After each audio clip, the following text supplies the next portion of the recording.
Qu'est-ce qui vous intéresse exactement? Je cherche une Française, prisonnière dans Mossoul. Qu'est-ce que tu veux, Zaïd? Ma fille et mon petit-fils. Il n'y a que nous, le 45, qui pouvons libérer Sab. Tout ce qui concerne la libération de Sab, c'est du domaine de la DGSE maintenant. C'est notre priorité absolue. Si on ramène Sab, on nous pardonnera tout. Et si ça foire?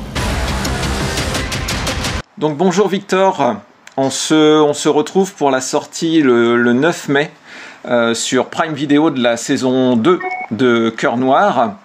Avant, j'aimerais qu'on fasse un petit retour en arrière pour Cinématique Sorantoc et nos auditeurs. J'aimerais à travers 3 temps redécouvrir un petit peu ta carrière, parce que finalement tu es quelqu'un qui est dans le cinéma et les séries depuis pas mal de temps. Premier temps, c'est en 2015, tu es dans le film L'Hermine de Christian Vincent au cinéma, donc, et tu es l'accusé dans un procès qui est dirigé, ce procès, par un juge qui est Fabrice Lucchini. Est-ce que tu te souviens de ce rôle? Oh là, oui. Ah oui, bah bien sûr, ouais, c'est inoubliable. Inoubliable, c'est mon premier rôle important au cinéma. C'est inoubliable, c'est un film de procès. On a fait, en plus, il y a des séquences qui ne sont pas au montage du film. Je crois que le premier montage du film faisait quelque chose comme 2h15 et il devait rendre un film d'1h45. Donc il y a plein de choses qui ont été enlevées. Mais oui, c'était un tournage incroyable. Et puis tourner avec Lucchini. Et notamment tout le procès, quoi. Parce que... Et puis un personnage un peu loin de moi en plus, où il y avait une vraie composition à faire. Et puis quand j'ai passé les essais, apparemment ça a été tout de suite apprécié par Christian, que j'ai rencontré après, qui m'a donné le scénario, qui m'a dit écoute, moi j'aimerais vraiment que tu fasses le... Non, franchement, et puis c'est des moments, ouais, c'est des moments incroyables de tourner avec une légende comme Fabrice Lucchini. Non, c'était superbe. Et donc après, tu as fait quelques apparitions dans la série Alex Hugo avec Samuel Le Bihan. C'est aussi un moment en pleine nature pour le coup. Oui, alors je voudrais revenir un peu avant L'Hermine. J'avais quand même un rôle important sur une série avec Vincent Elbaz. Ça aussi, ça m'a pas mal marqué parce que c'est aussi, là pour le coup, c'est vraiment mon premier rôle important. C'était No Limites, la série, et une série d'action. Ouais, et donc voilà, peut-être que Cœur Noir se profilait déjà un peu à un moment où j'avais aussi un profil un peu de on va dire d'homme d'action entre guillemets. Et voilà, il y a eu Platane aussi. Platane, c'est un de mes tout premiers tournages avec Vincent Cassel et Éric Judor. Et oui, et après Alex Hugo formidable, avec un réalisateur que j'aime beaucoup qui s'appelle Pierre Izoard. Puis la rencontre avec Samuel Le Bihan, Michael Fitoussi, tout ça, des très très bons souvenirs en pleine montagne. J'adore la montagne en plus, j'adore les randos, etc. Donc il y a c'était tourné dans les Alpes. Exactement, on tourne dans la vallée de la Clarée. Voilà, on tournait ça en plus au printemps avec les marmottes. Et c'est des paysages absolument sublimes. Alex Hugo, je crois que c'est un des tournages qui m'a le plus plu niveau paysage, niveau environnement, quoi. C'est absolument génial de tourner dans ce genre d'environnement. C'est magnifique. La vallée de la Clarée, c'est sublime. Alors là, je vais te faire faire un grand saut dans ta carrière. Alors évidemment, je laisse plein de choses autour parce que tu as beaucoup tourné. Pas mal. Il y a des gens qui ne te connaissent pas, mais tu as beaucoup tourné. Tu es présent dans pas mal de films et de séries.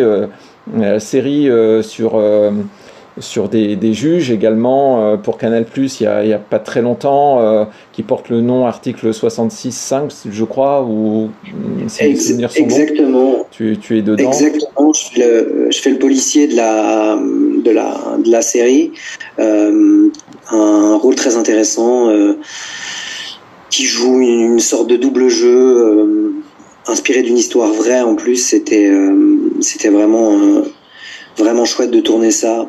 Anne Landois à l'écriture très très talentueuse. Non, c'était très très intéressant ce personnage, vraiment. Et là, moi, je fais un saut directement en 2023. Alors, date de sortie, hein, évidemment, tu as tourné ça avant, mais sur un court-métrage, parce que c'est un court-métrage qui m'a énormément marqué, de Ronan Bertrand, où on te découvre en catcheur. Spin Buster. Exactement, ça me fait énormément plaisir que ce soit un film qui soit vu. Tu vois, que tu m'en parles, parce que le court-métrage est quand même j'ai envie de dire, une industrie un peu underground de l'audiovisuel, du cinéma. Et malheureusement, oui, parce qu'il y a des films incroyables, et notamment le film de Ronan, qui a quand même eu la foi pour faire un film sur le milieu du catch. C'était un tournage très intense. Moi, j'ai appris le catch. J'ai eu un catcheur professionnel qui s'appelle Aigle Blanc, qui est incroyable. Et j'ai eu 11 jours de prépa. Donc, on avait monté un ring dans un entrepôt à Saint-Ouen. Et je me suis entraîné comme un fou pour pouvoir faire toutes mes cascades moi-même. Et malgré ça, je me suis quand même blessé sur le tournage. Et on a dû faire 2 jours de retake pour pouvoir terminer le film un mois après le tournage. Et j'ai une petite cicatrice, effectivement, j'ai quand même eu 6 points de suture. Ah ouais, quand même. Une petite cicatrice, voilà, en souvenir du film. Il n'y a pas que le souvenir du tournage, je l'ai aussi dans ma chair, en fait. Tu es marqué. Exactement. Il faut savoir que le catch, contrairement à ce qu'on croit, moi j'ai appris beaucoup de choses, mais il porte vraiment les coups. Alors, il porte de façon à se faire le moins mal possible, parce que ça reste quand même une performance. Mais entre les chutes, les coups, les acrobaties, c'est quand même une discipline qui est extrême, mais vraiment extrême. C'est peu dire. C'est-à-dire que ce sont des athlètes, des passionnés, et c'était fantastique de rentrer dans le monde du catch grâce à Ronan. Vraiment. Ouais, c'est très physique, hein. Tu es très marqué dans ce court-métrage. On voit que les coups, effectivement, il faut savoir les encaisser et aller avec. Je ne vais pas dévoiler pour ceux qui peuvent voir. D'ailleurs, il est visible actuellement sur MyCanal, ce court-métrage. Et ce qui est vraiment intéressant avec le combat où tu es avec Stéphane Dumay, il y a une espèce, sans dévoiler, une dissonance entre vous deux, une sorte de désaccord. Et quand il y en a un qui ne suit pas les coups, pour le coup, là, les coups peuvent faire très mal. Oui, exactement. Oui. Et je pense aussi que le catch est difficilement compatible avec le cinéma. Ouais, pour filmer. Dans le sens, et en même temps, pourtant c'est résonnant, mais le fait de faire beaucoup de plans, beaucoup de prises, physiquement, je pense que c'est un tournage qui a été très éreintant, mais même pour lui. Parce que répéter encore sous tous les angles de caméra certaines chutes, on était vraiment fatigué, puis ça résonne dans le crâne en fait, le plateau du ring, ça résonne, et ça a été physiquement assez difficile, mais ça reste des souvenirs incroyables. Et Stéphane, très talentueux, est un vrai catcheur, il continue à catcher. Et voilà, c'est un plaisir de le voir évoluer à l'image dans ce film, très beau film. Oui, il est très émouvant dans ce film. D'ailleurs, on pourrait penser que ce film pourrait passer, alors avec un budget plus conséquent évidemment, au long métrage, et on a très envie que cette histoire se développe finalement. Ouais, j'adorerais. J'arrête pas d'en parler à Ronan, mais je sais pas si. En tout cas, moi, je serais prêt à recommencer, c'est sûr. Et pourtant, j'ai subi. Ouais. Et après, troisième temps, c'est un peu l'actualité relativement proche. C'est À toute allure, le dernier film de Lucas Bernard, que tu retrouves après Un beau voyou, hein, parce que tu avais joué dans Un beau voyou il y a déjà un bout de temps.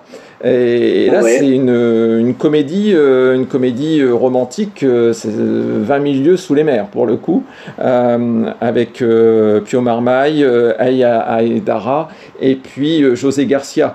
Donc finalement, ce tournage, ça a été vraiment à toute allure. Ah là oui, de par le scénario, de par l'écriture de Lucas, oui, et de par le jeu d'acteur qu'on devait avoir, on devait jouer très rapidement, avoir un gros débit de parole. Ça faisait partie de l'écriture en fait. C'est un film atypique, qui est un peu un ovni, malheureusement qui a pas trouvé son public au cinéma, avec une date de sortie aussi un peu compliquée parce que on était en face de The Substance et d'Enora, il me semble. Ouais. Donc c'est pas évident de voir un film, un aussi beau film, parce que je pense vraiment que c'est un très bon film. Ne pas fonctionner, mais voilà, on espère une seconde vie sur les plateformes.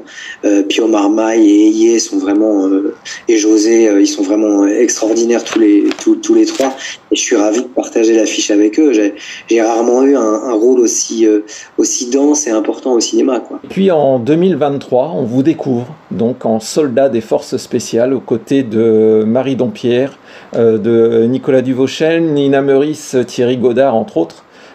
C'est l'histoire d'un commando des forces spéciales françaises en Irak à la veille de la bataille de Mossoul. On est en octobre 2016 et vous devez exfiltrer la fille et le petit-fils d'un responsable local de Daesh, Ziaïd. Comment êtes-vous arrivé justement sur cette première saison de Cœur Noir ? Eh ben, figurez-vous, je connais à peu près tous les détails de mon arrivée sur ce projet. C'est la directrice de casting Annette Trumel qui avait vu ma bande démo. On s'était jamais rencontrés, mais elle m'a dit: j'ai vu ta bande démo, je me suis dit que j'avais envie de te faire passer ces essais-là. Et en fait, ça a assez rapidement matché, parce qu'après, j'ai appris que Ziad avait beaucoup aimé mes essais. J'ai revu Ziad en callback, ça s'est extrêmement bien passé. Et puis il y a eu une évidence pour ce rôle-là, en fait. Ce que je peux comprendre, parce que je fais souvent un grand écart entre la fragilité et l'abruptité, en fait, hein, et la dureté. J'ai vraiment ces deux côtés-là chez moi. C'est-à-dire, je suis un acteur assez physique qui peut être un peu impressionnant, et en même temps j'ai une fragilité interne, une sensibilité qui fait que je peux aussi jouer des personnages fracturés, quoi.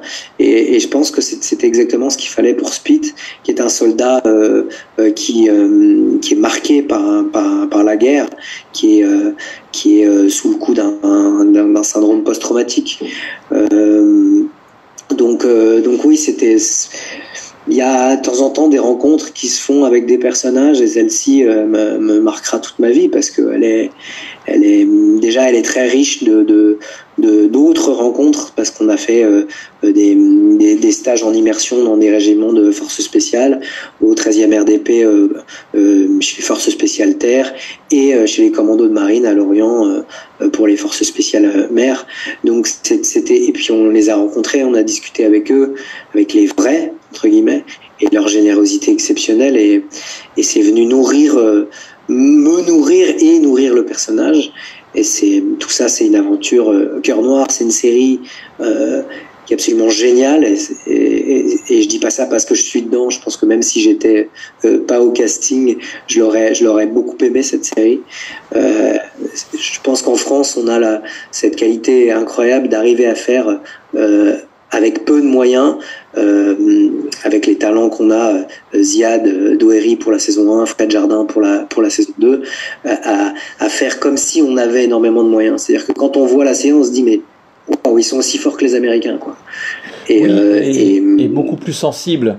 Alors ça, c'est une de mes questions pour plus tard, mais finalement, ce que je trouve, si on compare par exemple avec des films comme Expandable, qui est aussi une histoire de force spéciale, entre guillemets, mais là on est vraiment allez, on va le dire clairement, on est dans le gros bourrin qui déboule, et finalement il n'y a aucune finesse, il n'y a aucune psychologie du personnage, alors qu'on sait qu'on est, on est binaire, on a aussi nos faiblesses, et d'ailleurs ton personnage le rend bien, et peut-être encore plus dans la saison 2, mais on va pas dévoiler les choses, où là dans la saison 1 tu as besoin de médicaments, on va dire, et puis dans la saison 2 tu trouves pas la solution, mais en tout cas la solution à gérer ton problème, et enfin le problème de Spit. Et oui. Ouais. Et on voit quand même que dans les scénarios français, on va au fond des individus, et c'est là aussi que le spectateur s'attache totalement à vos personnages, et on sent cet esprit de corps à travers les différents acteurs. Oui, je suis complètement d'accord avec toi. Il y a une sensibilité dans cette série qu'il n'y a pas forcément sur certains projets américains. Alors Expandables, c'était peut-être pas... C'est pas le bon sujet, mais c'est le seul truc que j'ai trouvé dans l'immédiat. Oui, mais peut-être même, je dirais American Sniper, qui avec le recul, je le trouve un peu froid. Même Zero Dark Thirty, peut-être qu'on parle pas vraiment des opérateurs, mais bon, techniquement, c'est irréprochable et c'est un film magnifique. Oui, bien sûr. Pas non plus. Mais il y en a d'autres qui sont un peu plus, on va dire. Moi, j'aime beaucoup un film qui s'appelle 13 heures, où là, on voit aussi les problématiques des opérateurs. Voilà, il y en a d'autres. Mais effectivement, il y a un truc là Puis il faut dire que l'armée française, et puis on l'a souvent répété, on en parle dans la série, ils sont quand même plus humains que l'armée américaine. C'est pas une légende, c'est notre manière d'opérer. La France est un pays c'est le pays des droits de l'homme, mine de rien. Et je pense que ça se ressent sur son armée, quoi, vraiment. Clairement, donc le tournage de la saison 1 s'est fait en pleine épidémie de Covid. Et donc tu... en fin d'épidémie de Covid, ouais, mais... Et moi j'aimerais revenir là-dessus, parce que je pense pas qu'en tant que papa, c'est vraiment l'épidémie de Covid que tu as retenu le plus. Je crois qu'il s'est passé, si tu acceptes d'en parler un peu, il s'est passé le tournage a dû se couper par le confinement, et ça t'a permis quand même de vivre un moment magique. Alors oui, il faut savoir que quand on part, j'ai envie de dire en mission comme ça, quand on part en tournage pendant 3 ou 4 mois, finalement on a un peu les mêmes problématiques que certains opérateurs des forces spéciales pour le coup, sauf que eux ils peuvent vraiment pas rentrer, et que nous on a quand même le droit, dans la loi française, on a quand même le droit à 48 heures de pause pour aller voir sa femme accoucher. Et effectivement, ma fille devait naître en plein tournage. Et chose incroyable, le Covid a fait que le Maroc a fermé ses portes pendant 1 mois. Et nous étions rentrés pour la pause hivernale, c'est-à-dire pour Noël, donc le 16 décembre exactement. Le 16 décembre 2021. Et le Maroc a fermé ses portes le 1er janvier 2022 jusqu'au 1er février, je crois, pendant 1 mois. Et ma fille est née le 5 janvier. Et je suis reparti que le 7 février, il me semble, ou le 5 ou le 7 février. Et donc, j'ai eu tout le 1er mois avec ma fille. Et ça m'a permis d'avoir une pause assez incroyable. Et oui, c'était un événement merveilleux. Oui, tout à fait. C'est le plus beau jour de ma vie. Hein. La naissance de ma fille, c'est le plus beau jour de ma vie. Voilà. Et donc, puis maintenant, ma deuxième fille, parce que... tu fais une fille par saison à chaque saison de Cœur Noir, je fais un enfant. D'accord. Voilà. Alors, si c'est comme Engrenage, faut que tu aies une grande maison. Hein. Ah oui, ouais, je suis pas sûr. On sait pas. On va voir. On va voir. J'ai pas d'infos là-dessus vraiment. D'accord. La saison 1 se termine par la disparition tragique d'un des membres du groupe, par la disparition d'Olivier, et une prise d'otage. La prise d'otage de Sab, qui est jouée par Nina Meurice, qui entre-temps a eu un César de la meilleure actrice pour l'histoire de Souleymane. Et actrice merveilleuse. Vraiment quelqu'un d'hyper un talent fou. Talent fou, humainement, je l'adore. C'est vraiment quelqu'un de... Mais elle mérite tellement son César, et la joie qu'elle vit en ce moment. Je suis hyper content pour elle, vraiment. Et donc on vous retrouve exactement dans la même temporalité à l'ouverture de la saison 2, qui d'ailleurs commence le 9 mai sur Prime Video. Comment ça a été possible de retrouver cette même temporalité, y compris au niveau des visages, au niveau des barbes, au niveau des tenues, des cheveux? C'est pas du tout évident au niveau du physique, parce que bon, entre-temps, il s'est passé 3 ans entre les 2 tournages, à peu près. 2 ans exactement, 2 ans et demi pour être plus précis à peu près. Effectivement, il y a quand même des différences. On a quand même changé. Après, le staff, maquilleurs, coiffeurs, sont là pour ça. Les costumes aussi ont un peu changé, mine de rien. On n'a pas exactement les mêmes casques. On a eu du matériel qui était un peu mieux d'ailleurs sur la saison 2. Voilà. Après, oui, c'est sûr que si on colle l'image de la saison 1 avec l'image de la saison 2, peut-être qu'on va voir des différences, mais de manière générale, c'est très réussi. Et oui, c'est la suite directe, donc il fallait embrayer. Et j'ai envie de dire, le problème peut-être qu'on a en France à cause du manque de moyens, c'est de pouvoir enchaîner 2 saisons consécutives, en fait. Ouais. C'est-à-dire que si on avait pu faire saison 1, saison 2, et peut-être après, si ça avait marché, saison 3, quelque chose comme ça, ça aurait été quand même plus pratique. Mais bon, c'est comme ça, et c'est quand même 2 saisons incroyables, et on est tous hyper contents d'avoir réussi à aller au bout, quoi.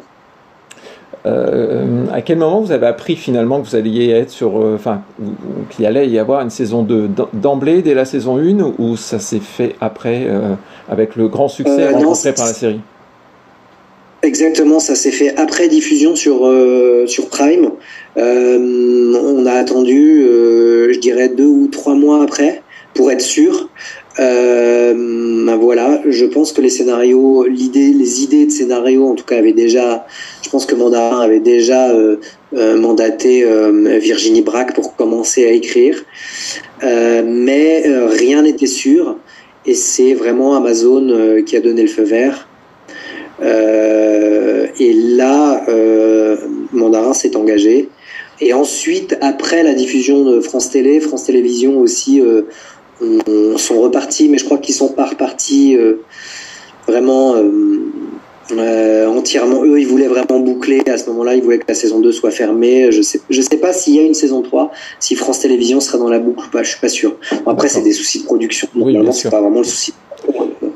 Voilà. On rappelle que Virginie Brac, c'est la scénariste de la saison 2. On lui doit, pour ceux qui ne la connaissent pas bien, on lui doit Engrenage, une des plus belles séries de ces 15 dernières années. Également, oui. D'ailleurs, avec Thierry Godard dans Engrenage, puisque ça a été aussi un rôle hyper marquant pour Thierry Godard. Et puis Frédéric Jardin, qui est aux commandes en tant que réalisateur de cette saison 2, signe un des derniers films avec notre amie, une amie personnellement, Émilie Dequesne, où il signe le film catastrophe Survivre, qui est d'ailleurs actuellement disponible sur Canal+. Superbe film aussi fait avec des moyens modestes, on va dire, mais qui donne vraiment un monde dystopique, un monde touché aussi par la réalité du problème climatique et le rôle qu'elle est mettant de maman d'Émilie Dequesne, où elle a un rôle très très fort dans ce film. Et puis aussi Frédéric Jardin, c'est quelqu'un qu'on voit derrière Braco et Engrenage aussi, donc c'est pas un novice, c'est le moins qu'on puisse dire.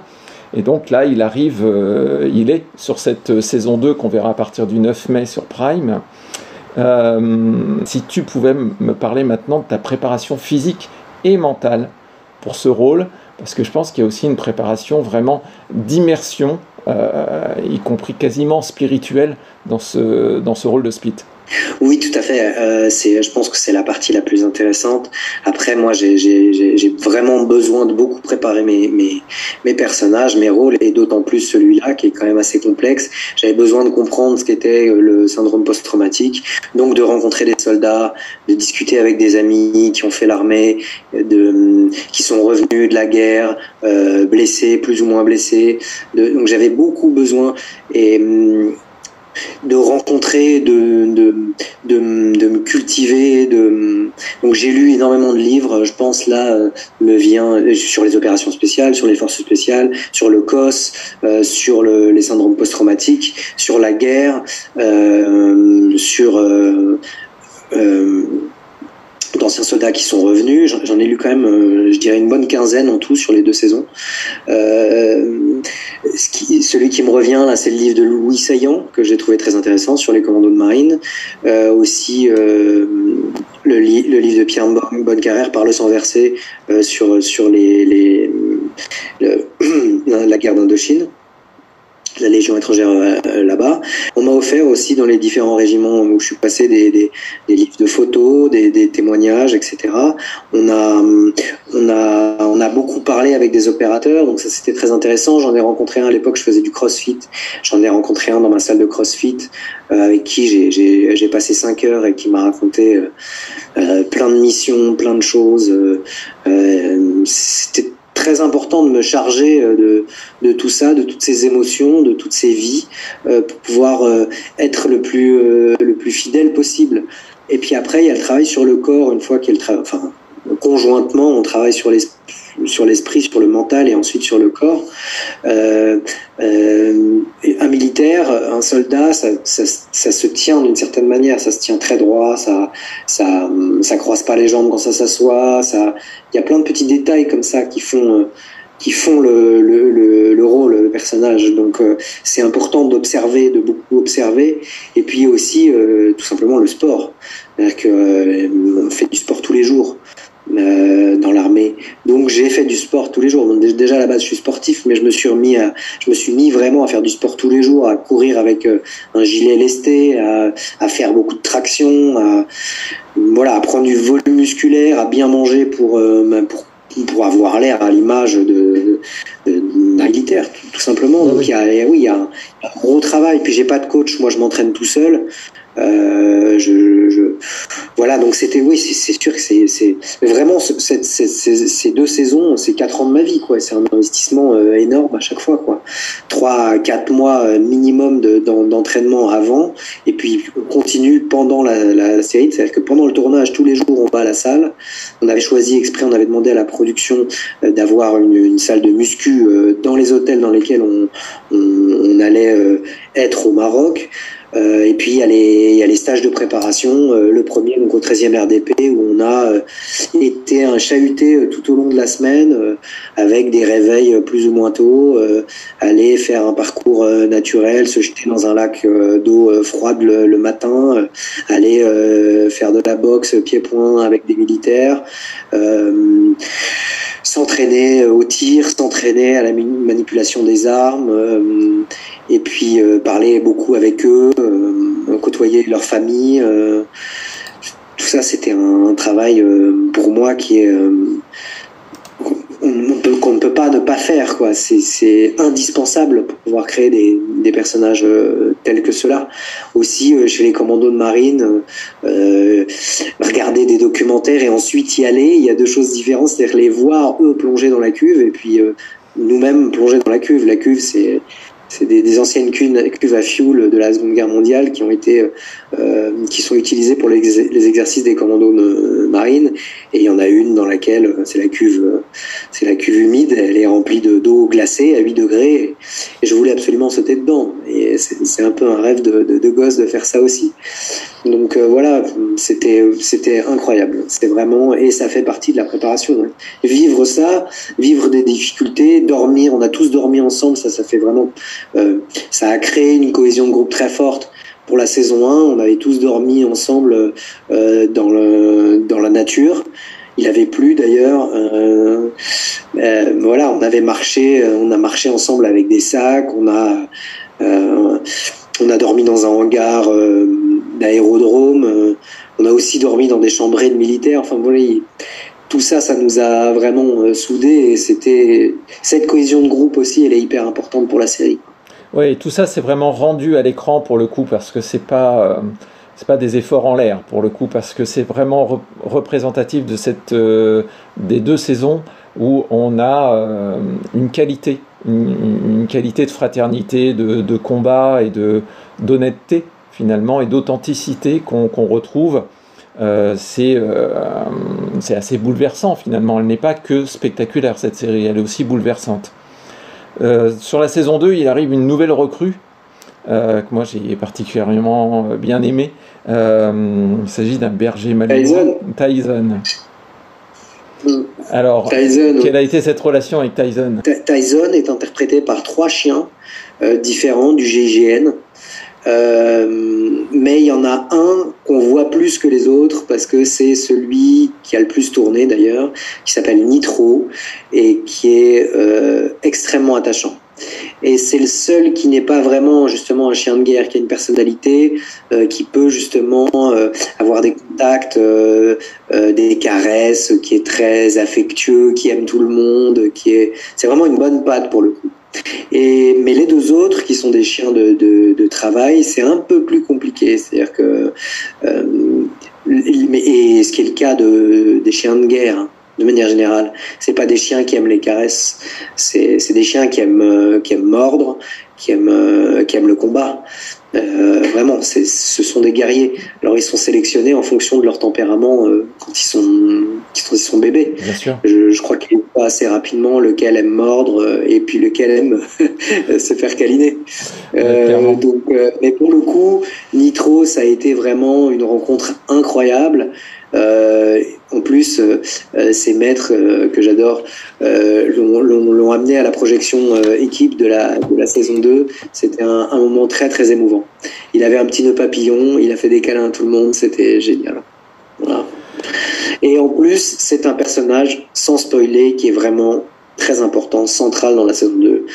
Et avec deux autres soldats, on peut le dire, Hugo Palomba, interprété par Hugo Palomba, c'est Bijou, et Kevlar, interprété par Louis Séguier, qui sont aussi très attachants, qui ont des personnalités incroyables, et à l'image, ça marche très bien, ça vient compléter le 45 merveilleusement. Il nous reste quelques instants à passer ensemble. On passera encore bien plus de temps, mais le temps est compté. Quelles sont tes séries de chevet et ton côté cinéphilie actuellement ou dans le passé? C'est quoi tes films marquants et tes séries marquantes? Moi, j'aime la filmographie de Sergio Leone, beaucoup. Il était une fois en Amérique. Voilà, ça c'est vraiment, il est une fois l'Amérique, Le Bon, la Brute et le Truand. Ça, c'est des films qui ont marqué, qui ont jalonné mon enfance et qui me sont très chers. Après, j'aime aussi La Tortue Rouge. Non, mais j'aime aussi les sentiments au cinéma. Je pense à le film de Michel Gondry, qui pour moi est un chef-d'œuvre absolu, qui s'appelle Eternal Sunshine of the Spotless Mind. Bien sûr, avec Jim Carrey. Ça, c'est un film de chevet. J'aime son inventivité, sa poésie, sa créativité. Après, j'aime plein d'autres réalisateurs. Je pense à Stanley Kubrick, évidemment. Et niveau série, si je devais garder des séries, j'aime beaucoup Fargo, la série produite par les frères Coen, que je trouve absolument géniale. Série, ouais.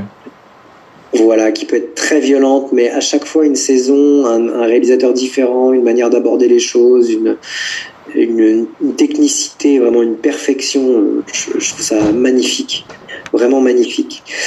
Après, j'aime beaucoup certains classiques. Je pense à Sur écoute, qui est en anglais The Wire, que je trouve sublime. La première série HBO qui est très violente mais qui m'a beaucoup marqué, qui s'appelle Oz.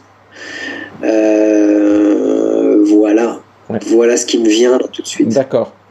Et donc, est-ce que, à part peut-être Cœur Noir 3, mais est-ce que tu es sur des projets actuellement importants pour toi au cinéma ou en série? Il y a des choses dans les tiroirs, mais voilà, affaire à suivre. Je sais pas. Tant que ça se fait pas, si tu veux, je préfère le garder pour moi. Peut-être que je suis un peu superstitieux. On va organiser une exécution publique. Sab a reçu la combinaison orange. Elle est condamnée. Il faut faire vite. T'as des contacts avec les Irakiens, des relations. C'est le moment de les activer. Je te demande d'être un mari normal, mais c'est pas possible. Contact!